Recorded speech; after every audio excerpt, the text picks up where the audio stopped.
Gente, o cenário político do estado de Goiás e na capital goiana tem sido movimentado nas últimas semanas. É que tem mais informações, quem tem mais informações para a gente sobre esse assunto é o cientista político Marcos Marinho. Seja bem-vindo ao TJ Goiás, porque hoje tem muita coisa para falar, né?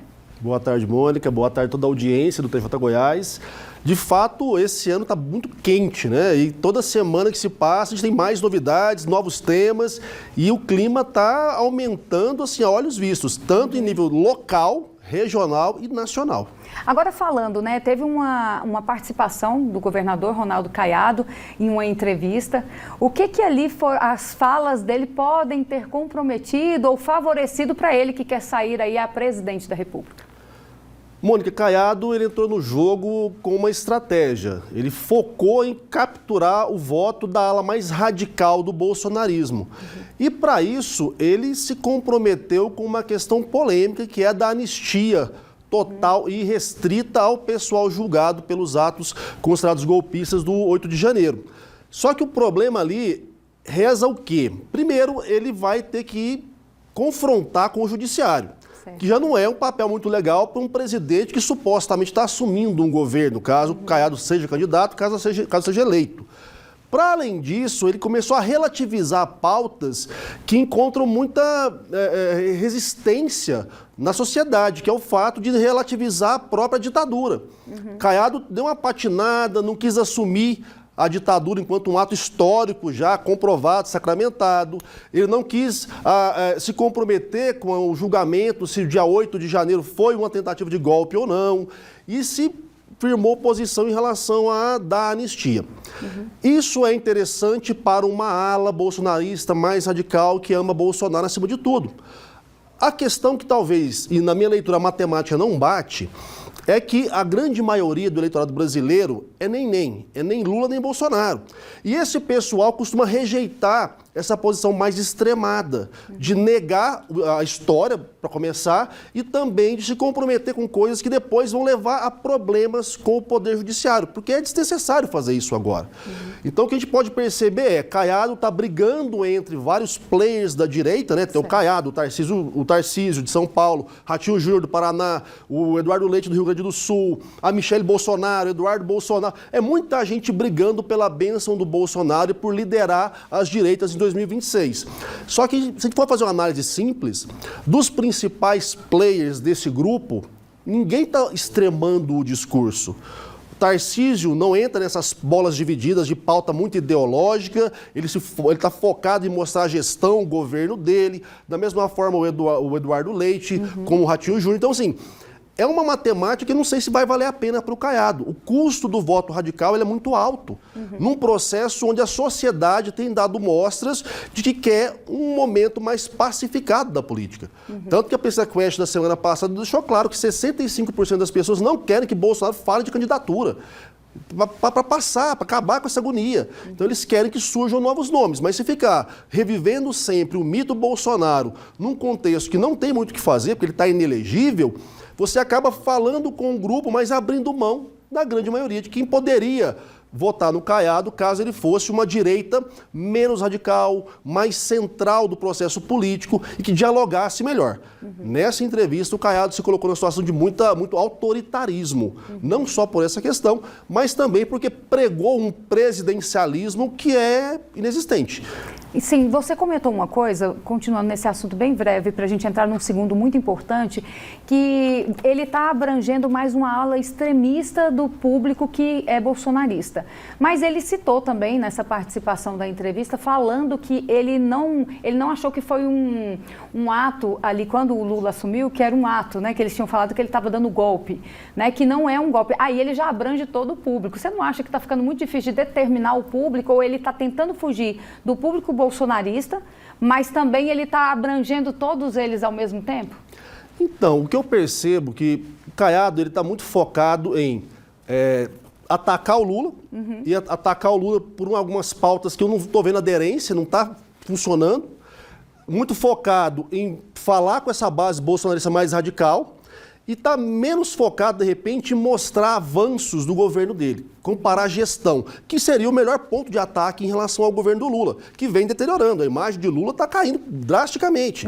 Então, o que eu percebo é, Caiado, nesse primeiro momento, que precisa se nacionalizar, porque vamos considerar uma coisa, gente, Caiado, ele é muito grande, ele é muito caiado em Goiás.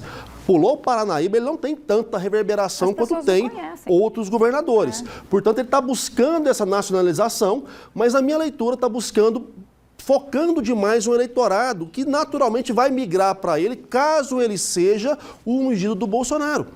E para que isso aconteça, vai depender do Bolsonaro.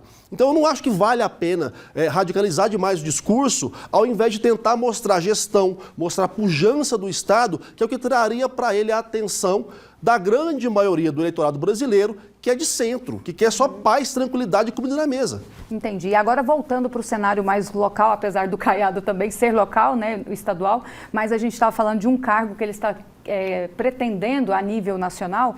Vamos falar agora da Câmara dos Vereadores, porque parece que os vereadores não estão muito satisfeitos com o Mabel, com o atual prefeito. Existe um motivo específico para isso, para essa insatisfação desses ânimos aflorados deles? Mônica, existem vários motivos e eu quero reforçar que aqui mesmo no programa, aqui no nosso quadro, a gente comentou isso há muitas semanas atrás, que essa lua de mel não ia durar para sempre. O fato é, o modelo de gestão de Sandro Mabel é um modelo de gestão muito autônoma, vamos dizer assim. Ele faz gestão demais, mas governa pouco. Isso agora está trazendo uma fatura muito alta para ele. E o que eu quero dizer com isso, para você que está em casa nos assistindo agora? Fazer gestão é você ir lá, mudar, transformar, administrar da maneira que você acha coerente. Só que, num contexto político, no poder público, você precisa dialogar com as outras forças, principalmente com o parlamento, que é a Câmara Municipal.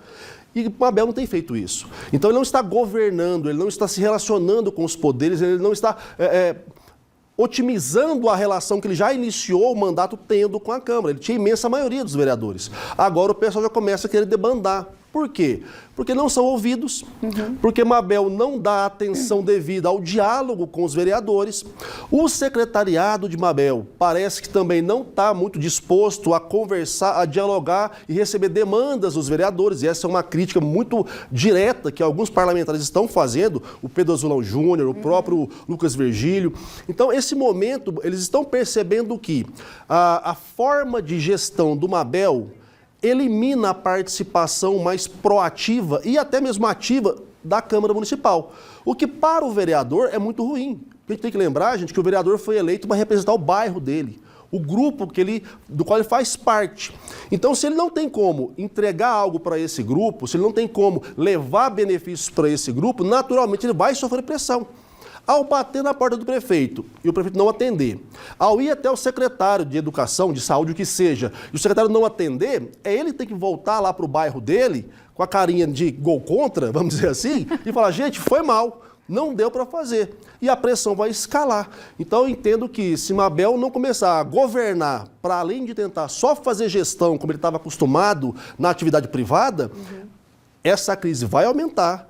Vai ter muito mais problema, porque pautas vão ser travadas e, ao fim e ao cabo, quem vai sofrer somos nós, cidadãos, que precisamos que os problemas sejam resolvidos. E por questões políticas vão se complicar. Com certeza, são muitas coisas que vêm desencadeando, né, ao longo agora dessa gestão. Porque no início, eu lembro que até na posse eu fui, né, eu fiz a matéria da posse do Mabel, ele até chegou a comentar lá no discurso que a única que não... eu quero ser seu amigo, Ava Santiago, né, que é a oposição declarada sempre, desde o início.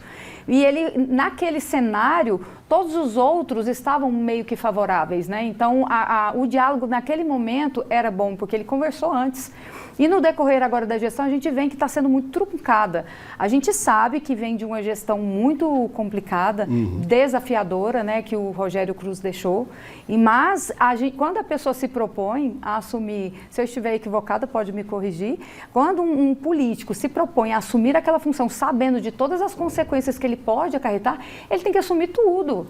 Não é porque o outro deixou, não, agora é para frente, não é? Mônica, eu acho bacana essa sua lembrança da gestão Rogério Cruz, porque a gente tem que botar na conta do Sandro Mabel também, que ele assumiu a gestão do município bem antes de tomar posse. Sim. 2 meses antes, Rogério já tinha desaparecido do cenário, Mabel com a sua equipe já estava assumindo as tratativas, entendendo, se inteirando de como que estava a real situação de Goiânia. Então ele já sabia o que ele ia encontrar. Sim. E para além disso, vale lembrar também que a grande base que Mabel tem hoje também foi base do Rogério. Então, assim, o problema está onde? No diálogo. Há problemas estruturantes na cidade que não estão sendo atacados. Mabel começou com muita pirotecnia, mexendo em trânsito, mexendo em sinais, mexendo em virar à direita, falando que vai tirar morador de rua à força praticamente. Mas as questões agora mais pesadas que demandam a aprovação da Câmara, que ele não pode fazer mais por decreto, e o próprio decreto já é um problema no colo do Mabel, que o pessoal não está querendo prorrogar esse decreto de calamidade, faz com que ele tenha que sentar e conversar. Porque ele não se demonstrou muito afeito. Até porque o cenário da pecuária demonstrou isso, né? O pessoal ficou muito revoltado com a situação dos cachês em relação ao decreto de calamidade. E vai ter de novo agora da festa junina. É verdade, ainda tem... O Arraiá, ele está envolvido também? Também está envolvido, a prefeitura está bancando também, né? Oh, meu Deus. Agora, para a gente finalizar a sua participação aqui, fala para a gente, está acontecendo alguma articulação política entre os partidos também, nesse momento? Mônica, esse é outro tópico que eu tenho falado muito no nosso programa Político e Cotidiano, que é o enxugamento dos partidos em relação à eleição de 2026. A tendência de uma redução de 30% do número de partidos. E, ao fim e ao cabo, isso resolve o quê? Você vai ter menos gente podendo concorrer, porque eu vou ter menos chance de vagas para ser concorridas. E aí, o que está acontecendo agora é uma série de junções, de fusões, de federações. A que está na mesa agora, e já tem algumas semanas que o assunto é ela, é entre o Podemos e o PSDB.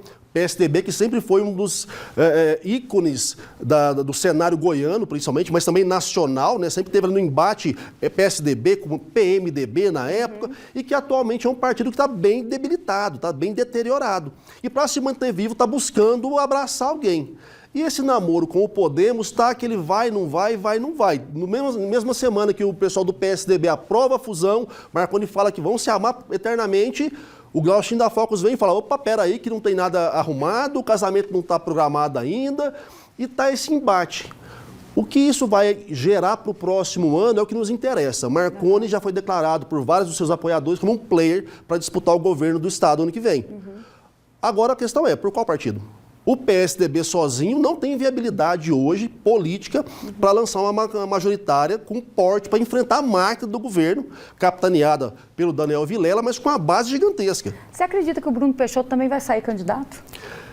Então, ao governo? A impressão que eu tenho é que ele já está dando uma articulada mesmo sem falar. A impressão, Mônica, falando. Eu vejo que ele está aparecendo um pouco mais.